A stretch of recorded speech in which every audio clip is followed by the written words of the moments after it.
गाथा पाण्यात बुडवल्यापासून ते त्या तरल्या जाईपर्यंतच्या 13 दिवसांमधलं ते चित्रण असेल. आणि तोपर्यंत म्हणजे आजही माझं स्वतःचं असं म्हणणं आहे की सण, सणावळ्या, दिवस, कुठला प्रसंग कधी घडला हा इतिहास एवढा माझा तुकाराम महाराजांच्या एकूण जीवनचरित्रावर अभ्यास नाही.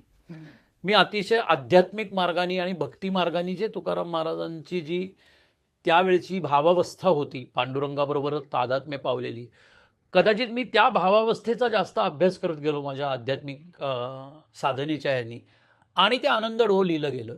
आणि जी माझी आजही आणि आत्ताही भावना आहे की पराशक्ती योग्य त्या साधनाचा म्हणून वापर करतात. ते एक मी साधन झालो की त्यांना लोकांपर्यंत पोचण्यासाठी, जसं कागदावरती येणारे मनात उमटणारे शब्द पोचण्यासाठी पेन असतं, ते निर्जीव असतं, पण ते शब्द त्याला सजीव बनवतात किंवा त्याच्या त्या झरणीतनं लिहिलं जाणारे जे शब्द असतात ते पुढं काही घडवत असतात.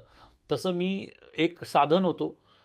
माझी स्वतःची भावना ही आहे की महाराजांनाच लोकांपर्यंत पोचायचं होतं आणि म्हणून त्यांनी माझ्याकडून आनंदडोह लिहून घेतलं, आनंदडोह सादर झालं, त्याचं माध्यमांतर झालं म्हणून अभंग तुकाराम आलं. अभंग तुकाराममध्येही मी तुकाराम महाराज म्हणून जेव्हा काम करत होतो त्याही वेळेला माझी हीच भावना होती. आता तो 7 नोव्हेंबरला प्रदर्शित होणार आहे, त्याही वेळेला माझी हीच भावना आहे की लोकांपर्यंत पोचण्यासाठी तुकाराम महाराजांनी बहुधा माझा माध्यम म्हणून वापर केला असावा.